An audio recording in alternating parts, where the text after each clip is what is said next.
Bonjour tout le monde, on se retrouve aujourd'hui pour le bilan lecture du des mois de juillet et août. J'ai essayé de faire les deux mois en même temps, je vais vous expliquer très vite pourquoi juste après. Donc pour ces 2 mois, il y a 8 livres que j'ai lus, ce qui est une plutôt bonne moyenne je pense, je me suis bien donnée sur ces 2 mois. Et j'ai vraiment hâte de vous en parler, du coup on y va.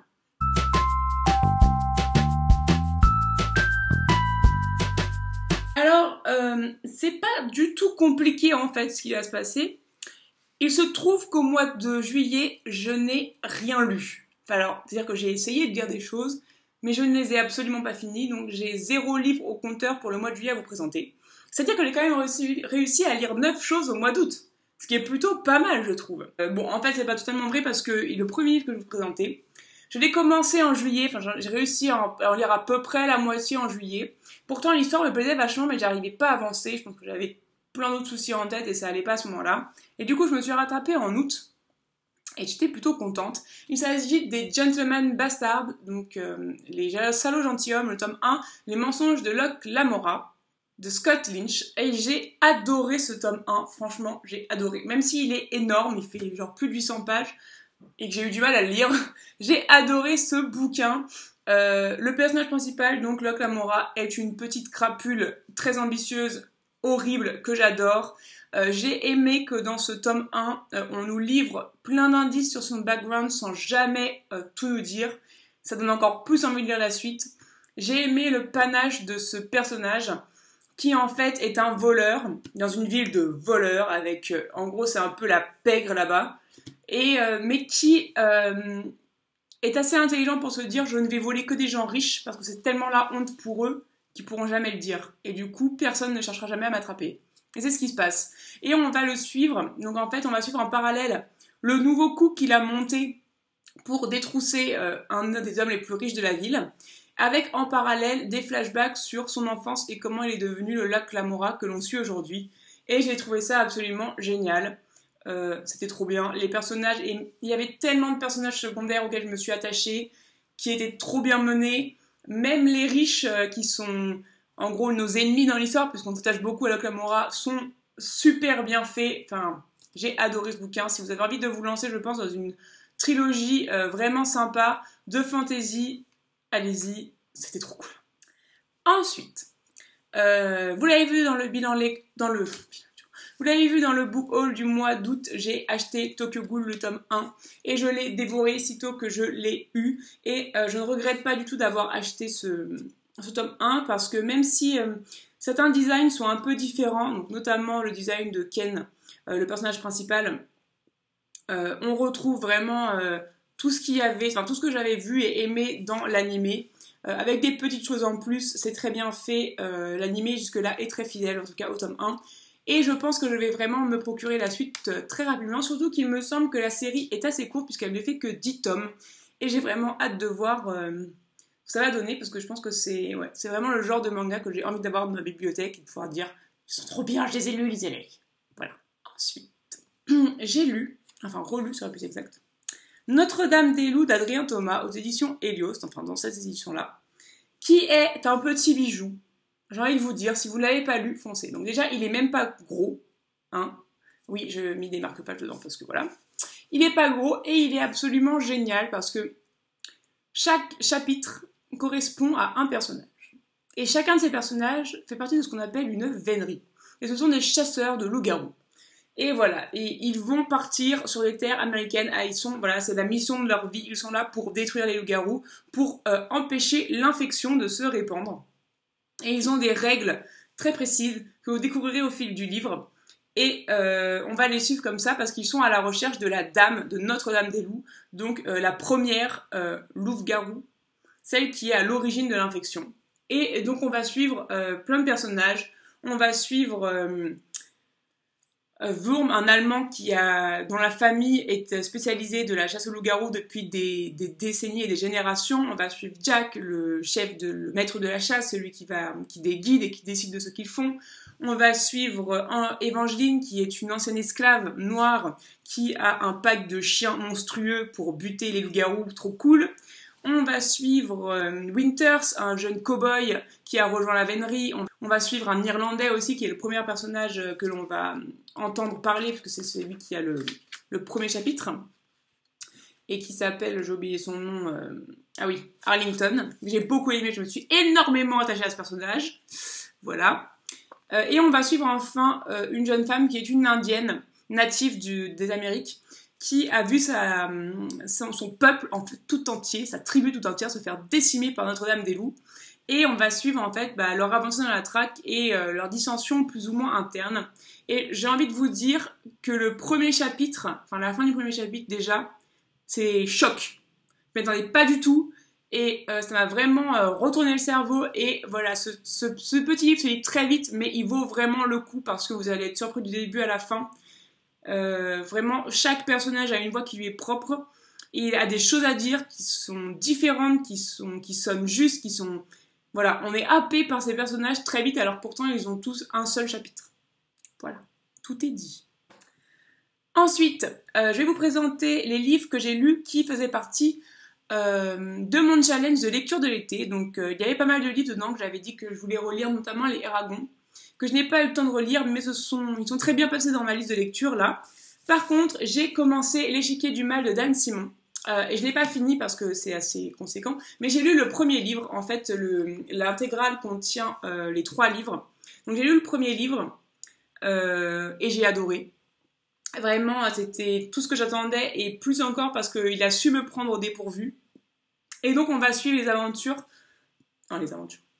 C'est mes aventures de Saul, qui est un ancien juif polonais... Enfin non, il est pas ancien juif. Qui est un ancien... qui est un juif polonais qui a vécu dans les camps de concentration, qui a survécu au camp de concentration, et qui sait, parce qu'il l'a vécu, que certaines personnes, et notamment des SS, ont le pouvoir de contrôler certaines personnes par l'esprit. C'est ce qu'ils appellent le talent. Et il veut absolument retrouver le SS qui a en gros violé son esprit. On va suivre ça, et on va suivre en parallèle certaines personnes qui ont ce talent, et qui pensent que personne d'autre n'est au courant. Et c'est franchement, au début je me suis dit, oh là là, trop de personnages, des chapitres trop longs, parce que les chapitres font 50 pages et plus, mais en fait malgré ça, on a tellement envie de savoir ce qui va se passer.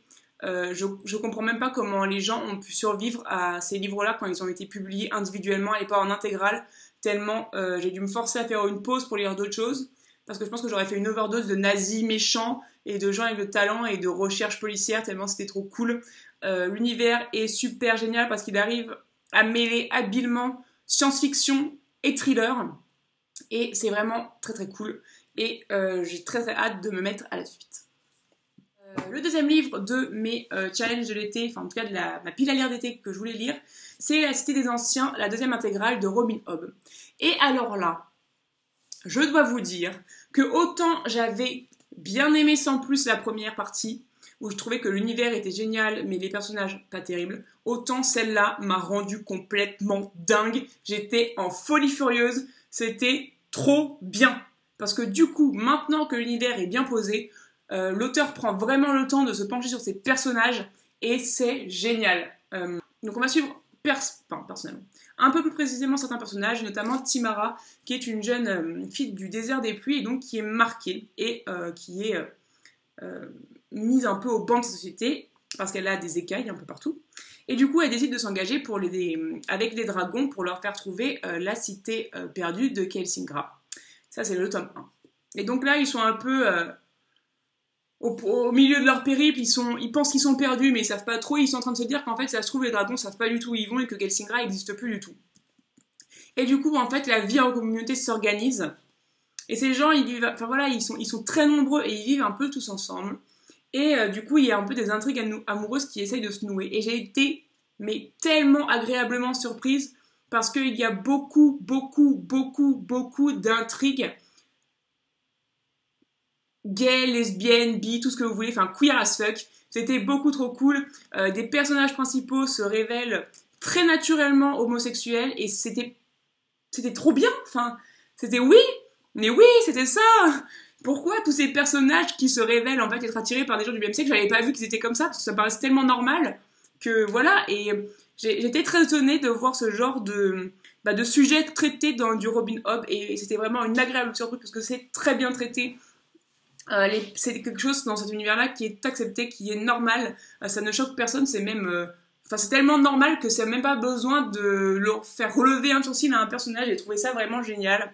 Ça m'a permis de m'attacher à beaucoup de personnages sur lesquels j'avais un peu glissé au premier tome parce que je les trouvais un petit peu inconsistants, mais qui se sont vraiment révélés dans ce second tome. Et particulièrement Cédric, donc le meilleur ami d'Alice, la spécialiste des dragons, que j'avais laissé passer parce qu'il m'énervait plus qu'autre chose dans le tome 1 et qui là en fait a le droit à un véritable caractère quoi, qui se révèle vraiment dans ce tome 2 que j'ai adoré. La fin est vraiment géniale, j'ai trop hâte de lire la suite parce que j'ai trop envie de savoir ce qui va se passer. À Timara, il y arrive des choses de fou à la fin, je me dis oh là là, moi à la place je suis en flip total, elle a l'air de trop bien gérer la situation mais moi je serais en panique totale. Et du coup, ouais, ce tome-là m'a réconcilié avec Robin Hobb et avec un peu ses histoires parce que j'avais vraiment du mal, mais alors ce tome-là, un bijou. Ensuite, dans mes livres du mois d'août, je vous l'ai présenté il n'y a pas très longtemps, et si vous n'avez pas vu la vidéo, je vous invite à aller la voir, le lien est en description. J'ai lu 2 anthologies, donc Sombre Félin des éditions Luciférine et Légendes Abyssales, l'anthologie du Salon Fantastique, que je vous recommande les deux parce qu'ils contiennent tous les deux de très très bons textes. Que vous aimiez les chats ou les créatures marines, vous devriez pouvoir trouver votre bonheur dans ces 2 ouvrages. Et pour finir, je n'ai pas pu résister parce que dès que je l'ai eu, je me suis jetée dessus. Ça faisait plus d'1 an que j'attendais la sortie de ce tome. Il s'agit de Gris Présage, de tome 3 de Meg Corbin de Anne Bishop. Dans ce tome 3, on apprend vraiment des choses importantes. À la fin du tome 2, on savait qu'il existait d'autres Cassandra Sang, donc des prophétesses de sang qui peuvent prédire l'avenir lorsqu'elles se font des coupures, comme l'héroïne Meg. Et j'avais vraiment envie de savoir ce qui allait arriver à celle qu'on avait retrouvée dans le tome 2, et si même seulement cela allait être traité. C'est traité et c'est vraiment trop intéressant. Il y a des intermèdes pour suivre certaines des autres Cassandra Sang qui sont géniaux. J'ai adoré Hope notamment, qui est vraiment beaucoup trop génial. J'avais vraiment hâte de savoir ce qui allait se passer. J'ai été un peu déçue parce que je m'attendais à ce que ce tome soit, comme les 2 précédents, plus centré sur Meg et sur ses relations avec les habitants de l'enclos où elle vit.